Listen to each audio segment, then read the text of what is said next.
গ্রহণ করতে পারছেন, অথবা আমরা যদি বলি মেনটেন করছেন। কাজেই বিভিন্ন ধরনের গুজব, বিভিন্ন ধরনের বক্তব্য বিভিন্ন জায়গায় দেখার পরিপ্রেক্ষিতে দলের পক্ষ থেকে আমাদের দলের ভারপ্রাপ্ত চেয়ারম্যান জনাব তারেক রহমান সার্বক্ষণিকভাবে ওনার চিকিৎসার তদারকি করছেন। চিকিৎসার সমস্ত বিষয়ে উনি দেশে বিদেশি চিকিৎসকদের সাথে আমাদের মাধ্যমে যোগাযোগ রাখছেন। দলের মহাসচিব এবং দলের স্থায়ী কমিটির সদস্য সহ সারা দেশের মানুষের ন্যায় প্রধান উপদেষ্টা পরিষদের সদস্য এবং বাংলাদেশের অন্তর্বর্তীকালীন সরকার সার্বক্ষণিকভাবে ওনার চিকিৎসার ব্যাপারে যথাযথ সহযোগিতা এই হাসপাতালের চিকিৎসক, নার্স এবং সকল কর্তৃপক্ষকে দিয়ে যাচ্ছেন।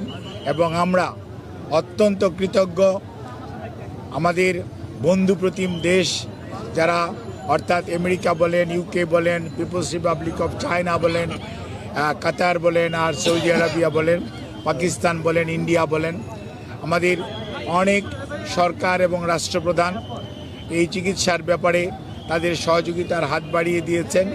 আমরা এই সংকটময় মুহূর্তে আপনাদের মাধ্যমে দেশবাসীর কাছে ওনার সুস্থতার জন্য দোয়া চাই এবং আল্লাহ রাব্বুল আলামিন যাতে দেশবাসীর দোয়া, সারা পৃথিবীর অনেক মানুষের ওনার প্রতি ভালোবাসা এবং দোয়ার কারণেই হয়তোবা উনি এই যাত্রায় সুস্থ হয়ে উঠবেন বলে আমরা আশা করি।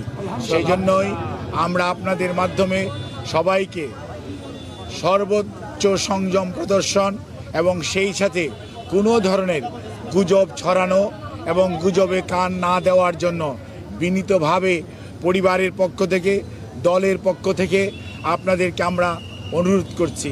আমাদের দল কিভাবে আপনাদেরকে ইনফরমেশন দিবে সেটিও আমাদের দলের পক্ষ থেকে জানিয়ে দেওয়া হয়েছে। কাজেই সম্মানিত সাংবাদিক ভাই ও বোনেরা, আপনার যে ধরুন দীর্ঘ 6 বৎসর যাবৎ আপনারা আমাদেরকে সহযোগিতা করেছেন, ইনশাআল্লাহ আমরা এই যাত্রাও আপনাদের ভালোবাসা, আপনাদের সহযোগিতা এবং আল্লাহ রাব্বুল আলামিনের অশেষ মেহেরবানিতে আমরা আবারও আমাদের প্রাণপ্রিয় নেত্রী, দেশনেত্রী বেগম খালেদা জিয়াকে আজকে দেশের মানুষের যে অকৃত্রিম ভালোবাসার প্রতীক সেটি আজকে প্রমাণিত। সেই লক্ষ্যেই আমরা আপনাদের সহযোগিতা চাই। আমাদের ভারপ্রাপ্ত চেয়ারম্যান জনাব তারেক রহমান আপনাদের সবাইকে অনুরোধ করেছেন যে ধৈর্য ধারণ করার জন্য, এবং উনি সার্বক্ষণিকভাবে বিরামহীনভাবে দেশি বিদেশি চিকিৎসকদের সমন্বয়ে গঠিত মেডিকেল টিমের সাথে সার্বক্ষণিক যোগাযোগ রাখছেন। কাজে আপনাদের সহযোগিতা ছাড়া চিকিৎসা কার্যক্রম সঠিকভাবে পরিচালনা করা সম্ভব হবে না। কাজে কোনো ধরনের গুজবে কান না দেওয়ার জন্য আপনাদেরকে অনুরোধ করছি এবং দেশনেত্রী বেগম খালেদা জিয়ার জন্য সুস্থতার জন্য আপনাদের মাধ্যমে দেশ তথা সকল ধর্মের মানুষের প্রতি আমরা উদাত্ত আহ্বান জানাচ্ছি। আপনাদের সবাইকে অনেক অনেক ধন্যবাদ। আপনি বলেছেন যে একটা প্রশ্ন ছিল, যেটা হচ্ছে আপনি গুজবের কথা বললেন, সঠিক তথ্যটা না আসার কারণে যে যেভাবে পারছে সংবাদ পরিবেশন করছে এবং সামাজিক যোগাযোগ মাধ্যমেও তথ্য ছড়াচ্ছে। খালেদা জিয়ার এখনকার যে শারীরিক অবস্থা, উনি কি ওইখান থেকে কি উন্নতির দিকে গেছেন বা বিদেশে যাওয়ার মতো শারীরিক কন্ডিশন তার আছে কিনা একটু পরিষ্কার করবেন।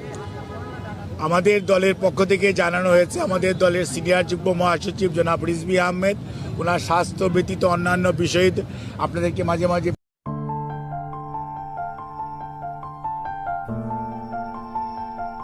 আপনারা দেখছেন চ্যানেল আই বাংলা।